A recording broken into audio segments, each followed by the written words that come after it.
Come on. Udina's presenting the Quarian's evidence to the Council. Eden Prime was a major victory. The beacon has brought us one step closer to finding the conduit. And one step closer to the return of the Reapers. You wanted proof? There it is. This evidence is irrefutable, Ambassador. Saren will be stripped of his Spectre status, and all efforts will be made to bring him in to answer for his crimes. I recognize the other voice, the one speaking with Saren. Matriarch Benezia. Who's she? Matriarchs are powerful Asari who have entered the final stage of their lives. Revered for their wisdom and experience, they serve as guides and mentors to my people. Matriarch Benezia is a powerful biotic, and she had many followers. She will make a formidable ally for Saren. I'm more interested in the Reapers. What do you know about them? Only what was extracted from the Geth's memory core. The Reapers were an ancient race of machines that wiped out the Protheans. Then they vanished. The Geth believe the Reapers are gods, and Saren is the prophet for their return. We think the conduit is the key to bringing them back. Saren's searching for it. That's why he attacked Eden Prime. Do we even know what this conduit is? Saren thinks it can bring back the Reapers. That's bad enough. Listen to what you're saying. Saren wants to bring back the machines that wiped out all life in the galaxy? Impossible. It has to be. Where did the Reapers go? Why did they vanish? How come we found no trace of their existence? If they were real, we'd have found something. I tried to warn you about Saren, and you refused to face the truth. Don't make the same mistake again. This is different. You proved Saren betrayed the Council. We all agree he's using the Geth to search for the conduit, but we don't really know why. The Reapers are obviously just a myth, Commander. A convenient lie to cover Saren's true purpose. A legend he is using to bend the Geth to his will. 50,000 years ago, the Reapers wiped out all galactic civilization. If Saren finds the conduit, it will happen again. Saren is a rogue agent on the run for his life. He no longer has the rights or resources of a Spectre. The Council has stripped him of his position. That is not good enough. You know he's hiding somewhere in the Traverse. Send your fleet in! A fleet cannot track down one man. A Citadel fleet could secure the entire region, keep the Geth from attacking any more of our colonies. Or it could trigger a war with the Terminus systems. We won't be dragged into a galactic confrontation over a few dozen human colonies. Every time humanity asks for help, you ignore us. Shepard's right. I'm sick of this council and its anti-human bull... Ambassador, there is another solution. A way to stop Saren that does not require fleets or armies. No! It's too soon. Humanity is not ready for the responsibilities that come with joining the Spectres. You don't have to send a fleet into the Traverse, and the Ambassador gets his human Spectre. Everybody's happy.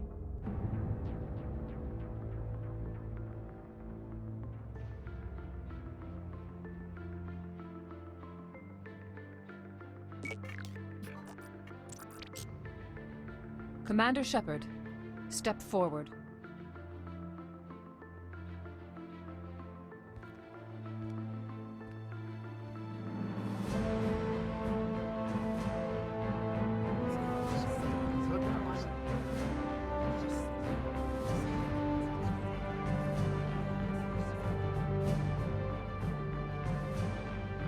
It is the decision of the Council that you be granted all the powers and privileges of the Special Tactics and Reconnaissance branch of the Citadel. Spectres are not trained, but chosen. Individuals forged in the fire of service and battle. Those whose actions elevate them above the rank and file. Spectres are an ideal, a symbol, the embodiment of courage, determination, and self-reliance. They are the right hand of the Council, instruments of our will.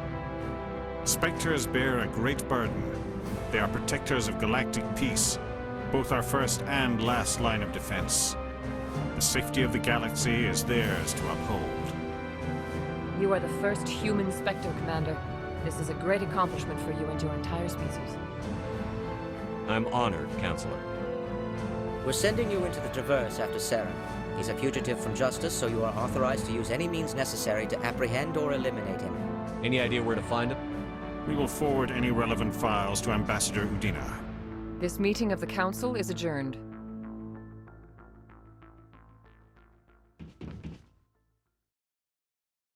Congratulations, Commander. We've got a lot of work to do, Shepard. You're going to need a ship, a crew, supplies. You'll get access to special equipment and training now. You should go down to the C-Sec Academy and speak to the Spectre Requisitions Officer. Anderson, come with me. I'll need your help to set all this up.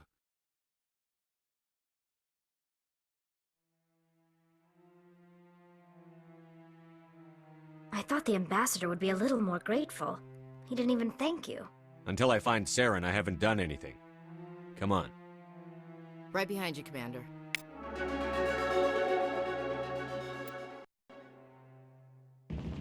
So, this is where the Council passes judgment on all us little folk, huh? Ever get the feeling we're in over our heads, Commander? 300 years ago, the Geth drove my people into exile. We asked the Council to wipe the synthetics out, but they ignored our pleas. Maybe if they'd listened, we wouldn't be here now.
Maybe.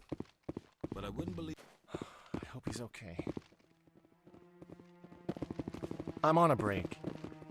Talk to someone else if you need anything. I've got a lot on my mind. Maybe I can help. Well, maybe you can. You're a soldier, right? You ever head out to the Traverse? The Traverse is a rough place. We're out there quite a bit. My brother's the captain of a ship called the Majesty.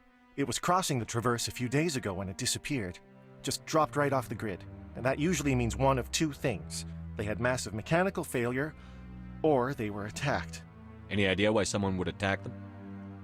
Privateers, slavers, mercs looking for an easy score. There's a lot of nasty sorts out in the Traverse. I won't give up on my brother. Not yet. I've got the coordinates for the last transmission from his vessel. What kind of ship was it? Don't let the name fool you. The Majesty's just a small trading vessel, only a handful of crew. But he kept it in good condition.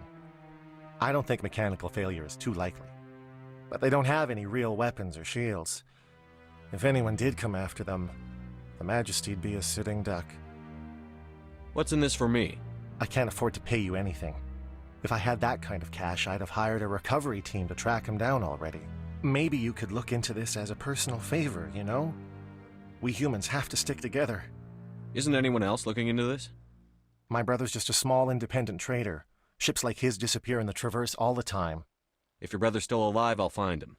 Give me the coordinates. I'll forward them to your ship right away. Please let me know as soon as you find him.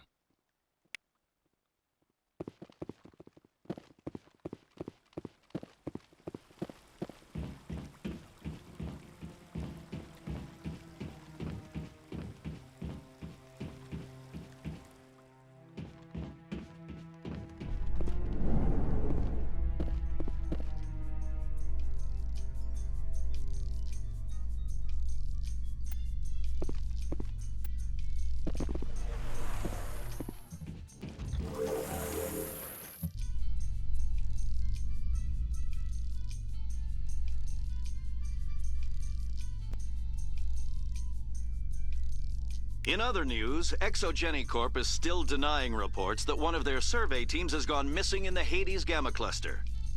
When asked why communication with the survey team was suddenly cut off last week, company officials refused to comment.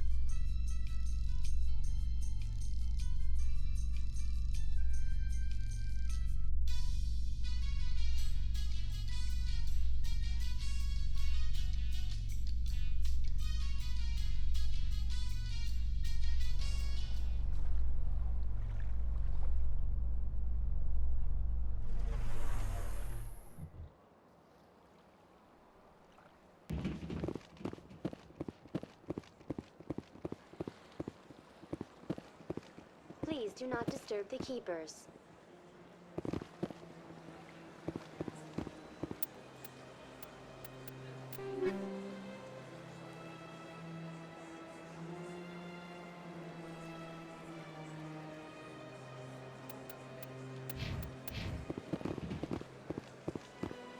Let all races herald the glory of the Enkindlers who raised them all to enlightenment. Where there was only darkness.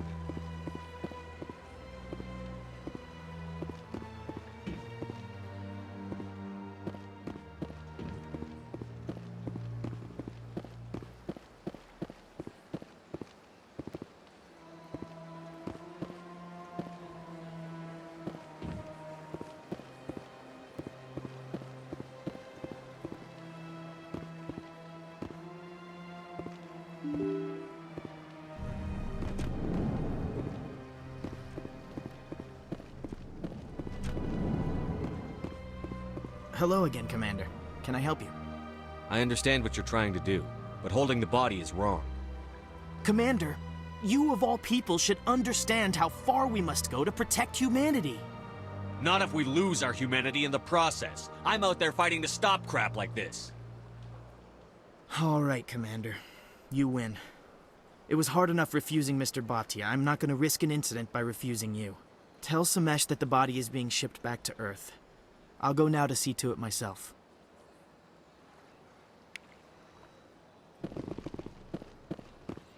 This place seems strange. I wish there were more humans around.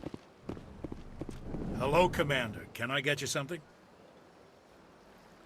What have you got? Information, mostly. Would you like to know about some points of interest nearby? So long, Commander. Have a pleasant day. I don't have time to talk now. I'm very busy.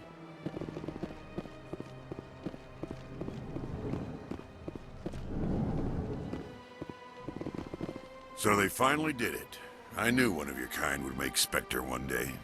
I only hope you're better than the one they're sending you after. I'll do everything I can to stop Saren. That's what worries me. Was there something you wanted? I'll be going now. Goodbye, Commander.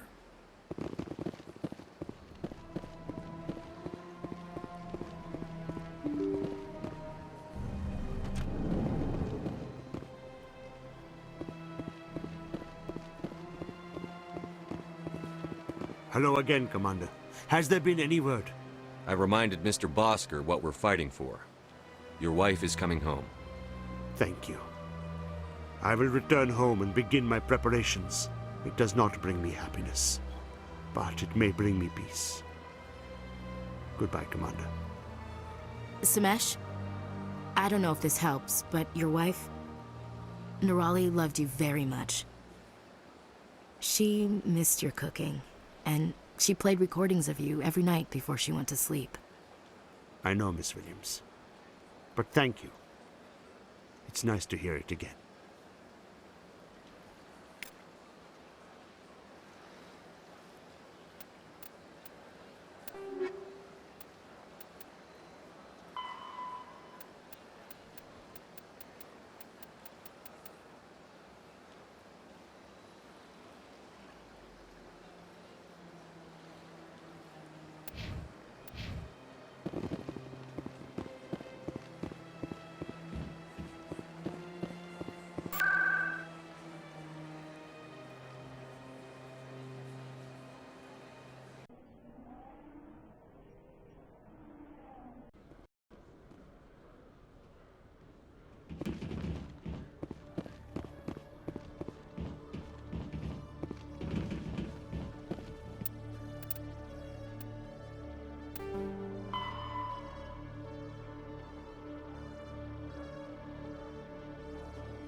Coming up in a report later today, Emily Wong investigates corruption on the Citadel and uncovers a full-blown crime syndicate.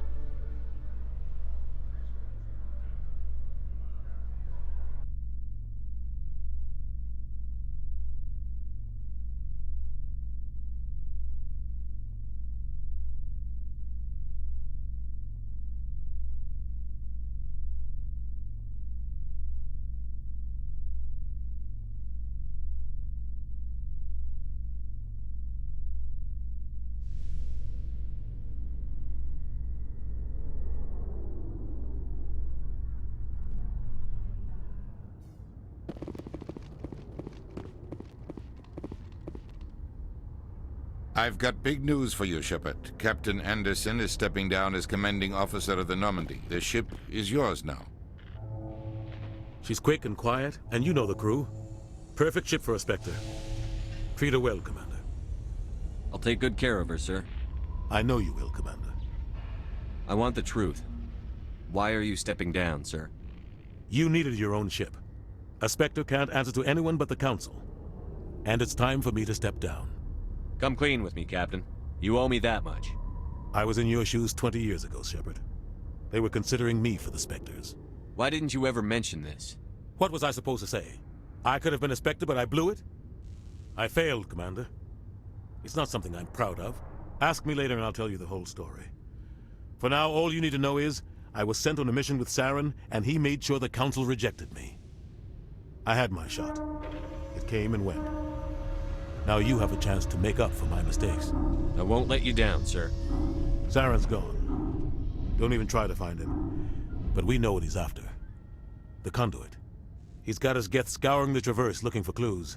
We had reports of Geth in the Pharaoh system shortly before our colony there dropped out of contact, and there have been sightings around Noveria. Find out what Saren was after on Pharos and Noveria. Maybe you can figure out where the conduit is before he does. The Reapers are the real threat. I'm with the Council on this one, Shepard. I'm not sure they even exist. But if they do exist, the conduit's the key to bringing them back. Stop Saren from getting the conduit, and we stop the Reapers from returning. I'll stop it. We have one more lead. Matriarch Benezia, the other voice in that recording. She has a daughter, a scientist who specializes in the Protheans. We don't know if she's involved, but it might be a good idea to try and find her. See what she knows. Her name's Liara, Dr. Liara Tassoni. We have reports she was exploring an archaeological dig on one of the uncharted worlds in the Artemis Tau cluster. Sounds like we should head for the Artemis Tau cluster. It's your decision, Commander. You're a Spectre now. You don't answer to us. But your actions still reflect on humanity as a whole. You make a mess and I get stuck cleaning it up. I'll try not to make things any harder on you, Ambassador. Glad to hear it, Commander. Remember, you were a human long before you were a Spectre. I have a meeting to get to. Captain Anderson can answer any questions you might have. Yes, Commander? How are you holding up? Honestly, this isn't how I pictured my career coming to an end. Pushing papers really isn't my thing, but you're the one who can stop Saren. I believe in you, Shepard. If that means I have to step aside, so be it. Tell me what happened with you and Saren 20 years ago. It's close to 20 years ago now. Ambassador Goyle was our representative here on the Citadel.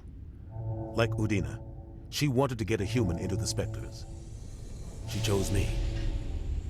The Council sent Saren to keep an eye on me and evaluate my performance, just like they sent Nihilus to keep tabs on you.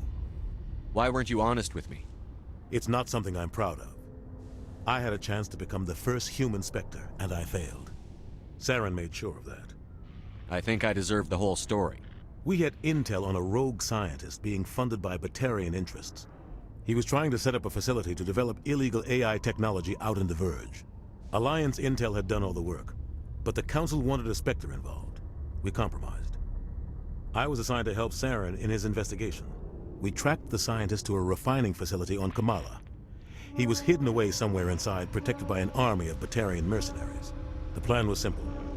Sneak into the plant, capture the scientist, sneak back out. Quick, quiet, and a minimum of bloodshed. I'm guessing things didn't go as planned. Saren and I split up to cover more ground.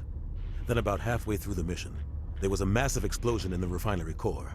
Officially, it was ruled an accident, but I think Saren detonated it on purpose to draw off the enemy guards. How many casualties? The explosion tore the refinery to shreds. The whole place was on fire.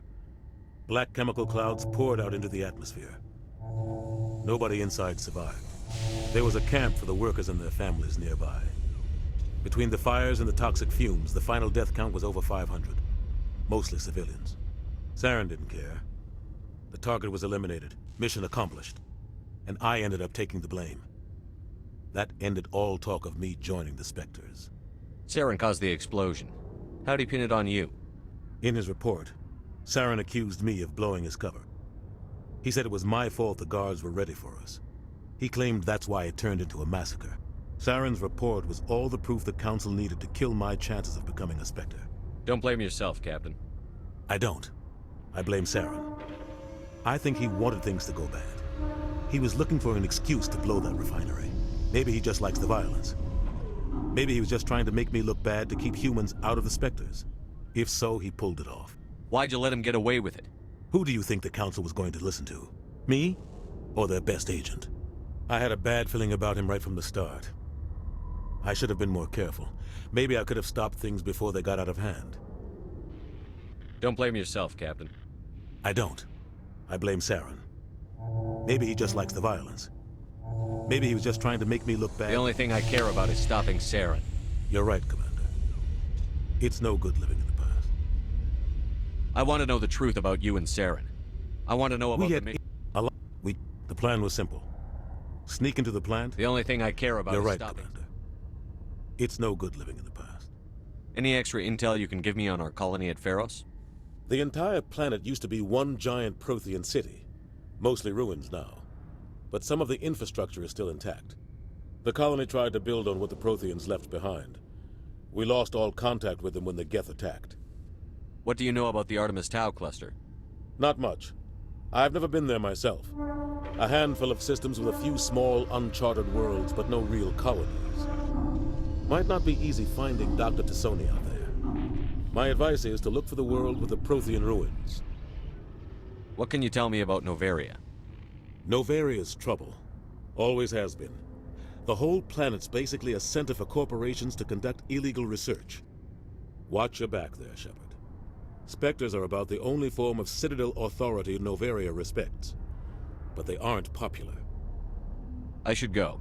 I'll be here if you need anything.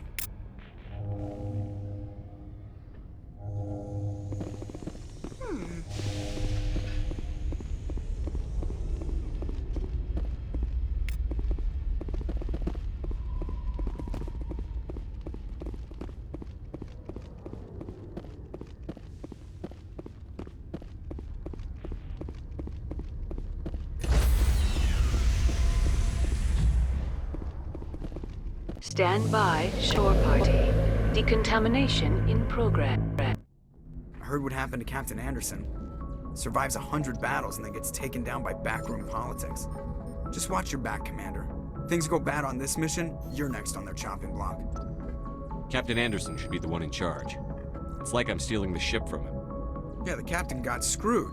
But it's not like you could have stopped it. Nobody's blaming you. Everyone on this ship's behind you, Commander. 100%. Intercom's open. If you got anything you want to say to the crew, now's the time. This is Commander Shepard speaking. We have our orders. Find Saren before he finds the conduit. I won't lie to you, crew. This mission isn't going to be easy. For too long, our species has stood apart from the others. Now it's time for us to step up and do our part for the rest of the galaxy. Time to show them what humans are made of. Our enemy knows we're coming. When we go into the Traverse, Saren's followers will be waiting for us. But we'll be ready for them, too. Humanity needs to do this. Not just for our own sake, but for the sake of every other species in Citadel space. Saren must be stopped. And I promise you all, we will stop him. Well said, Commander. Captain will be proud. The captain gave up everything so I could have this chance. We can't fail. Yes, sir. Commander, something you need? How's the Normandy performing? Is she everything they said she'd be? She's the best ship in the fleet, if you've got a pilot who knows how to handle her. Balance isn't what you'd expect. Takes a while to get used to that oversized drive core we got stuffed in the back, and her power can sneak up on you if you're not careful. The Normandy's probably too much ship for your average Alliance pilot, Commander. Lucky for you, I'm anything but average. I like to know my crew. Mind if I ask you a few questions? I can see where this is going. You did a background check on me, didn't you? Well, I'll tell you the same thing I told the captain. You want me as your pilot. I'm not good. I'm not even great. I am the best damn helmsman in the Alliance fleet. Top of my class in flight school, I earned that. All those commendations in my file, I earned every single one. Those weren't given to me as charity for my disease. I'm sorry, Joker. I didn't even know you were sick. You mean you didn't know? Oh, crap. Okay, I've got Vrolik syndrome, brittle bone disease. The bones in my legs never develop properly. They're basically hollow, too much force and they'll shatter. Even with crutches and my leg braces, it's hard to get around. One wrong step and crack! It's very dramatic, but I've learned to manage my condition, Commander. Put the Normandy in my hands and I'll make her dance for you. Just don't ask me to get up and dance unless, you like the sound of snapping shin bones. Why does everyone call you Joker? It's a lot shorter than saying Alliance Flight Lieutenant Jeff Moreau. Plus, I love to make little children laugh. You're dodging the question. Look, I didn't pick the name. One of the instructors in flight school used to bug me about never smiling. She started calling me Joker, and it stuck. Why didn't you ever smile? Hey, I worked my ass off in flight school, Commander. The world's not gonna hand you anything if you go around grinning like an idiot. By the end of the year, I was the best pilot in the academy, even better than the instructors, and everybody knew it. They'd all got their asses kicked by the sickly kid with the creaky little legs.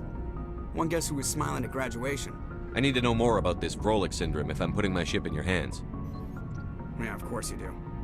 It's an extremely rare condition. Nobody knows exactly what causes it. Genetic, maybe. It's treatable, but there's no cure. They classify my case as moderate to severe. I was born with over a dozen fractures, hip, thighs, ankles. My bones were already breaking in the womb. 100 years ago, I wouldn't have survived past my first year. Lucky for me, modern medical science has turned me into a productive member of society. You're not gonna break a bone trying to fly the ship, are you? I don't fly with my feet, Commander, so I'm fine as long as I'm in this chair. I gotta be real careful when I get up to take a piss, though. I can do my job as well as anyone on the ship. Better, actually. So don't worry about it. I'm not trying to make you uncomfortable. Let's talk about something else. Whatever you want, Commander. How'd you end up joining the Alliance? Look, if you're looking for an inspirational tale of the crippled kid overcoming impossible odds, you're gonna be disappointed. My mother was a civilian contractor working for the Alliance. I basically grew up on the Arcturus station back when they were building up the fleets. Spend all that time around Alliance ships, there's a good chance you'll end up going to the Academy. I have to go. All right, see ya.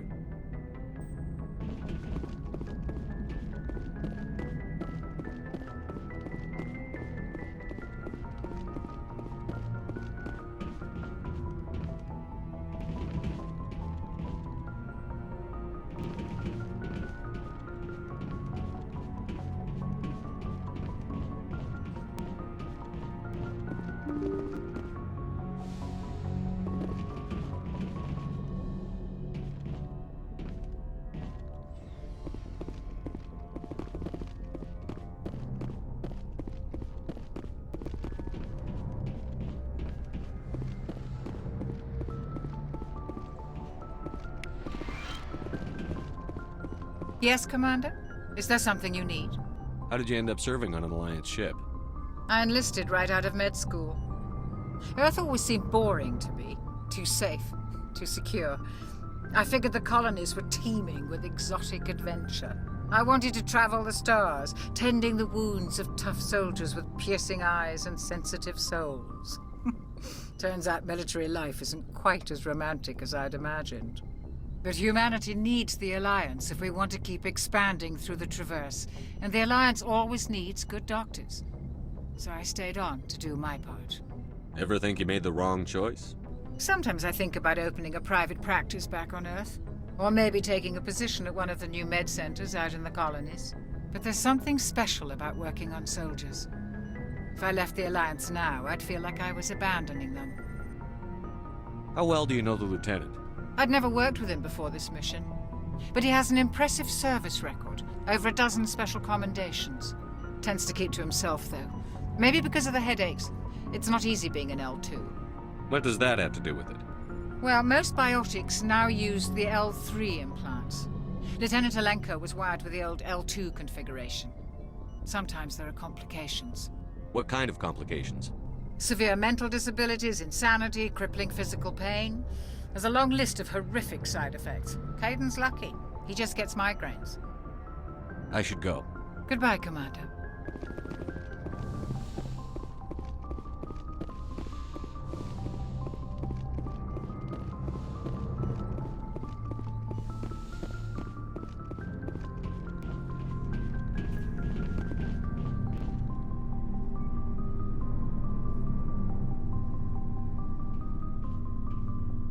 Anything you need, Commander? Just trying to get a sense of where the crew's at. Thoughts? I've wasted enough of your time for now, Commander. We'll have time for personal debriefings later. What's your opinion on the last mission?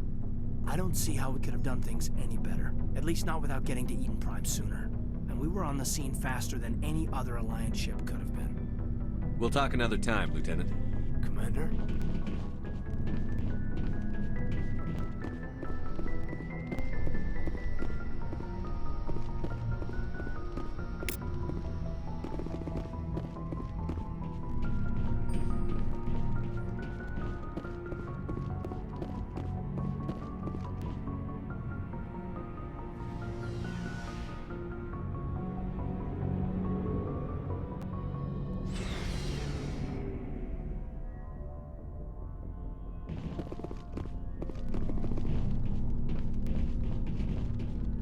Nice ship you've got, Shepard. What can I do for you? What's your story, Rex? There's no story. Go ask the Quarian if you want stories. You Krogan live for centuries. Don't tell me you haven't had a few interesting adventures. Well, there was this one time the Turians almost wiped out our entire race. That was fun. I heard about that. You know, they almost did the same to us. It's not the same. It seems pretty much the same to me.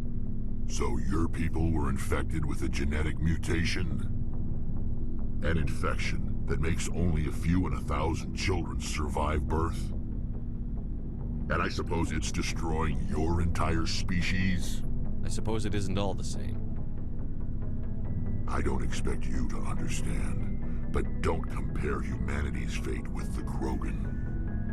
I was just making conversation. I wasn't trying to upset you. Your ignorance doesn't upset me, Shepard.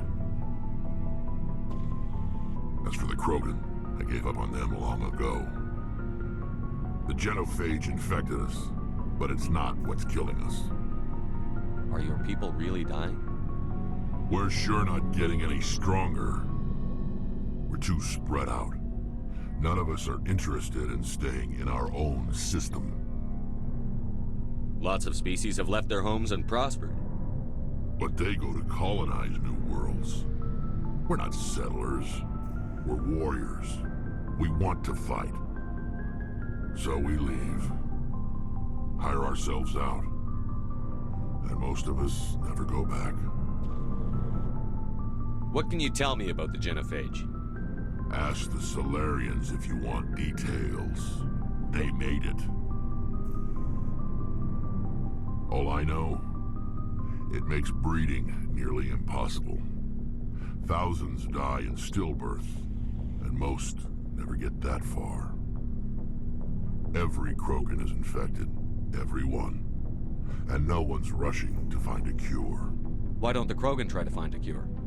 When was the last time you saw a Krogan scientist? You ask a Krogan, would he rather find a cure for the genophage or fight for credits? He'll choose fighting every time. It's just who we are, Shepard. I can't change that. Nobody can. So long, Rex. Shepard. Commander? What's your opinion on the last mission? Kinda wish you'd got there sooner, Commander. No offense, I appreciate the rescue. I just wish... You wish we'd been able to save the rest of your unit? Yes, sir. If I had been more alert, we wouldn't have been cut down by an ambush. The Geth are perfect ambushers. They don't move, they don't make noise, they don't even breathe. Sir, they have flashlight heads. I'll make sure it doesn't happen again. Do you have a few minutes to talk one-on-one? I'm sorry, Commander. I need to get my duty squared away. I wouldn't mind talking more later, though. Dismissed, Chief. Sir.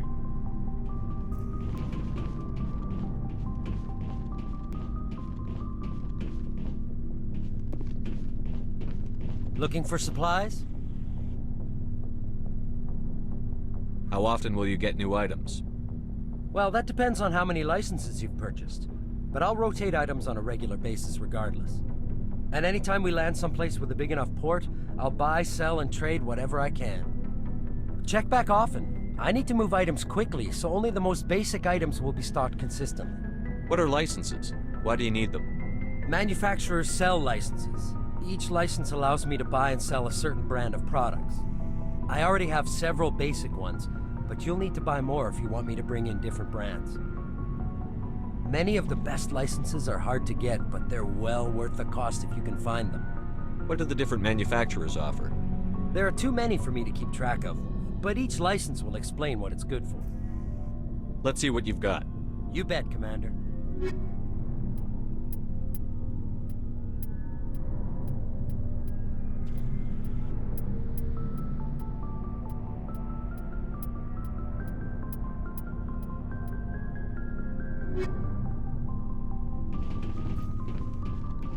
Thanks for bringing me on board, Commander. I knew working with a Spectre would be better than life at CSEC. Have you worked with a Spectre before? Well, no, but I know what they're like. Spectres make their own rules. You're free to handle things your way. At CSEC, you're buried by rules. The damn bureaucrats are always on your back. For the most part, the rules are there for a reason. Maybe. But sometimes it feels like the rules are only there to stop me from doing my work. If I'm trying to take down a suspect, it shouldn't matter how I do it, as long as I do it. But CSEC wants it done their way. Protocol and procedure come first. That's why I left. So you just quit because you didn't like the way they do things? There's more to it than that.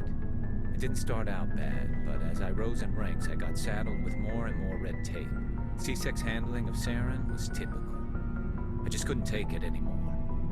I hate leaving. I hope you made the right choice. I'd hate for you to regret it later.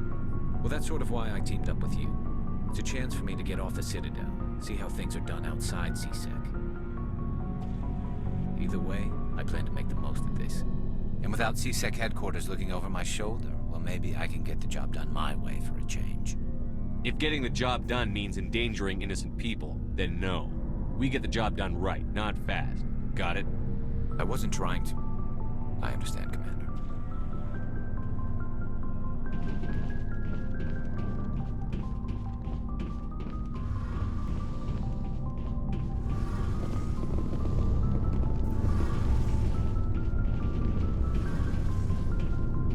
Hey, Commander, you know that Quarian, Tally? She's been spending all her time down here asking me about our engines. I'll tell her to leave you alone. What? No, she's amazing. I wish my guys were half as smart as she is. Give her a month on board and she'll know more about our engines than I do. She's got a real knack for technology, that one. I can see why you wanted her to come along. I figured she'd be a real asset to the team. You got an eye for Tally, Commander, but I'm guessing that's not why you came down here. Fill me in on the IES stealth systems. How does it work exactly?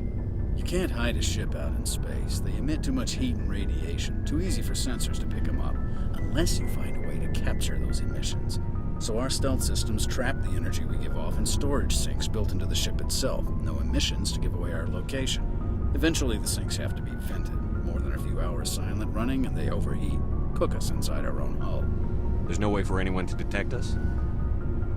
A visual scan can still pick us up. Anyone looking out a window can see us plain as day.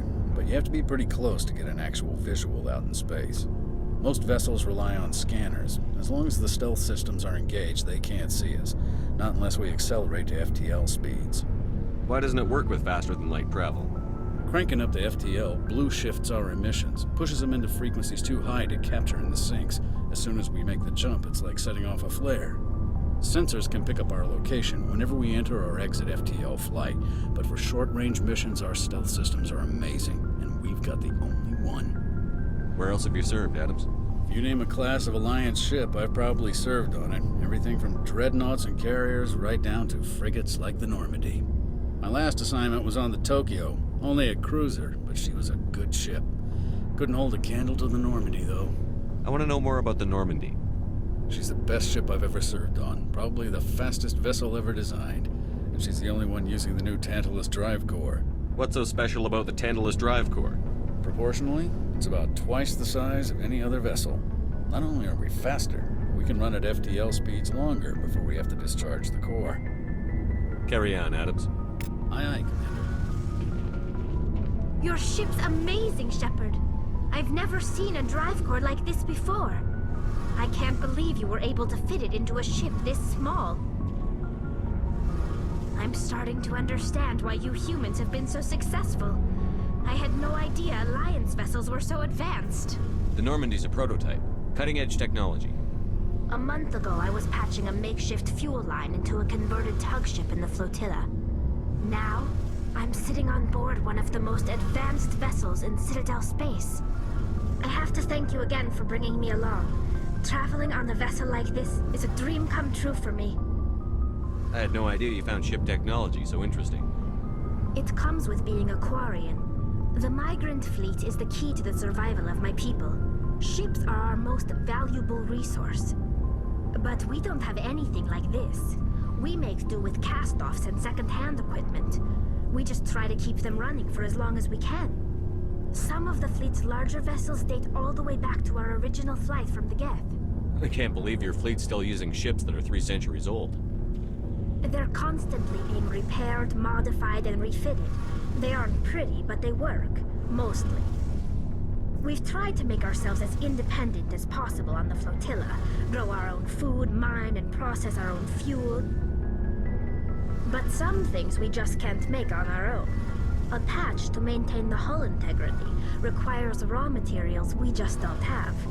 That's why our pilgrimages are so important. Tell me about your people. Our lives aren't easy. Resources are scarce, and we are constantly on the move. Everything we do must in some way contribute to the continuation of the migrant fleet. There are 17 million Quarians in the flotilla, and each of us relies on the others for survival. The bonds among my people are strong. Unfortunately, we have had to surrender many of the freedoms and civil liberties other species take for granted. What kind of freedoms? Well, it's illegal for parents to have more than one child. If our population grows too much, it would strain our resources to their breaking point. Of course, we also can't allow our numbers to become too few. If our population is in decline, the rule against single births is temporarily repealed. In extreme cases of population decline, incentives are even offered to encourage multiple births, though the Conclave hasn't had to take such measures in nearly a century. That's your government. The Conclave is our civilian branch of government. Each ship can elect a representative to serve on the Conclave and make decisions that affect the fleet as a whole. On matters that affect an individual ship, however, the captain has the final say. It's a tradition that dates back to the early days, when the fleet was governed by martial law. Fortunately, most captains nowadays are smart enough to have an elected council from their crew to give them advice and guidance. So the ultimate power rests with elected officials. In practice, the Conclave and the respective council for each ship tend to set the rules that govern our daily lives. But in theory, we are still under military jurisdiction. The 5 top-ranking military officials in the fleet serve on the Admiralty Board. These 5 have the power to overrule any decision by the Conclave in case of emergency. To do so requires unanimous agreement among the Admiralty, and they can only do this once. After that, the entire board must resign their posts. It's a safeguard that served us well. In nearly 3 centuries, the Admiralty Board has only overruled the Conclave 4 times. I want to know more about the Geth. I doubt I can tell you anything you don't already know. It's been almost 3 centuries since they drove my people into exile. All I know is the story of their origins, what they were when we created them, and how they turned on us. Interesting. The Geth were originally created to serve as an automated manual labor force. Initially, their intelligence was as limited as any VI. Over time, we made small modifications to their programming to allow them to perform more varied and complex tasks, bringing them closer and closer to true AI status. How come the Council didn't step in and stop you? This wasn't true AI research. We may have been skirting the bounds of the law, but we never did anything that was actually illegal. The changes were so insignificant, so gradual, that we were able to control them. Or so we thought. But one thing we underestimated was the power of the neural network. A million Geth thinking simultaneously created an inherently unstable matrix. So, the Geth share brain power? Many of the Geth's logic systems were designed to work in concert with other nearby Geth. Basically, the more of them you have in a group, the smarter they are. So there's some sort of group consciousness? No, nothing like that. They cannot share sensory data or information. Their programming cannot handle that much simultaneous input. Each Geth maintains an individual awareness and identity. The neural network only operates on a process-based level. It's basically the synthetic equivalent of a subconscious. But when they're in close proximity, they can coordinate low-level functional processes, freeing up more capacity for original or independent thought. That doesn't make any sense. I'm probably oversimplifying. The Geth are incredibly advanced and complex creations. All you need to know is that they get smarter when they gather in large numbers. As we built more and more Geth, their effective intelligence became more sophisticated, more abstract.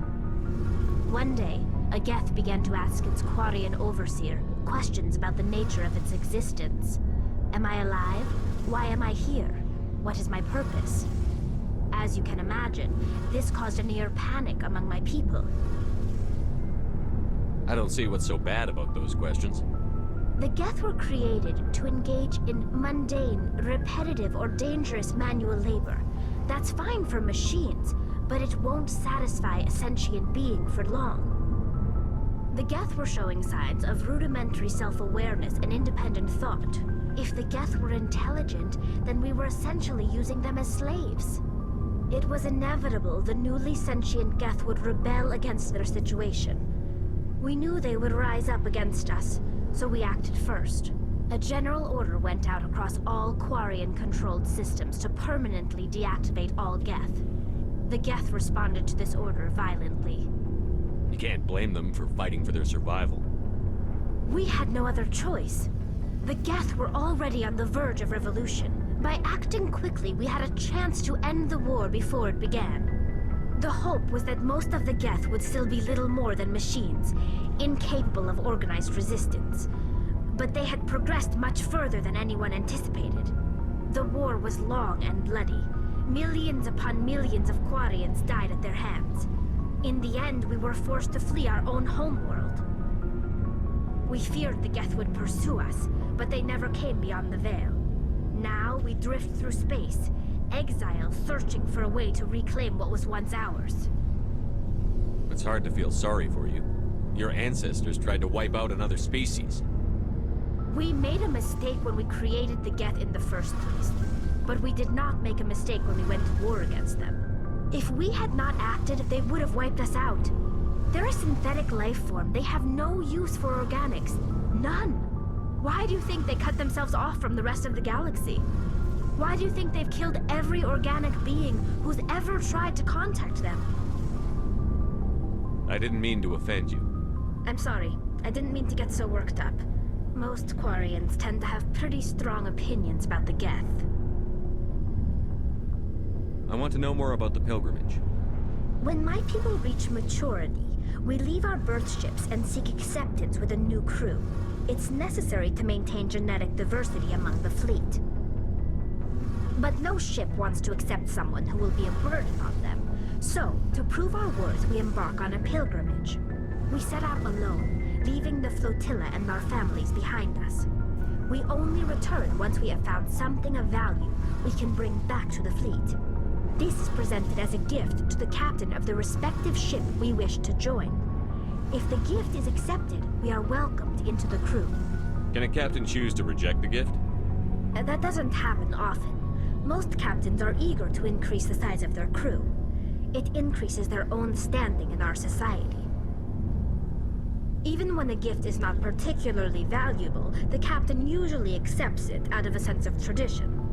However, there is a stigma to presenting a substandard gift. It's not the best way to make a good impression on a new community.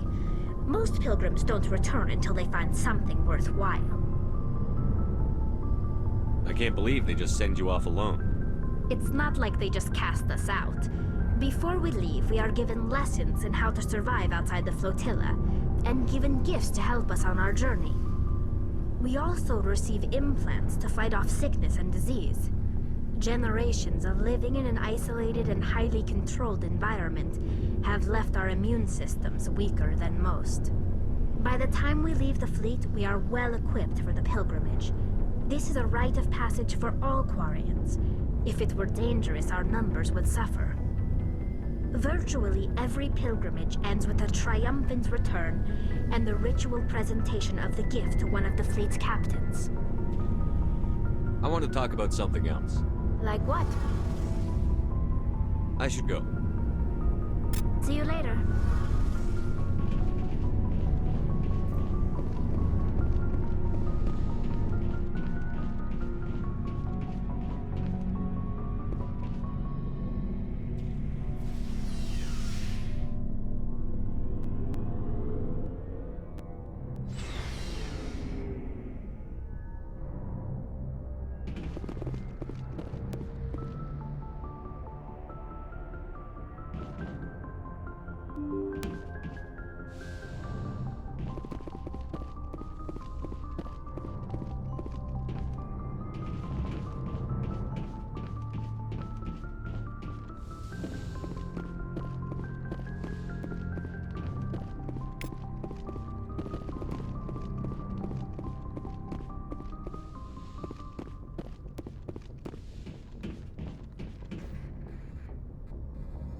If anyone has to take over for Captain Anderson, I'm glad it's you.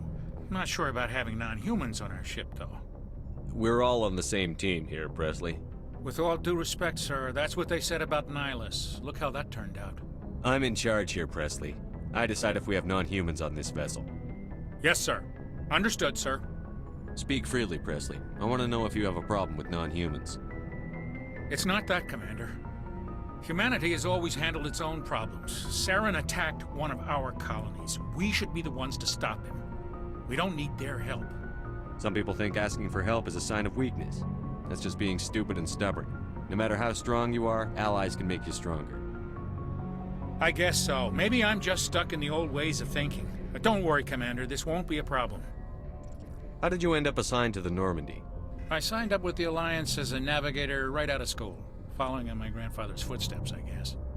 My first posting was on the Agincourt. We were at Elysium during the Skillian Blitz.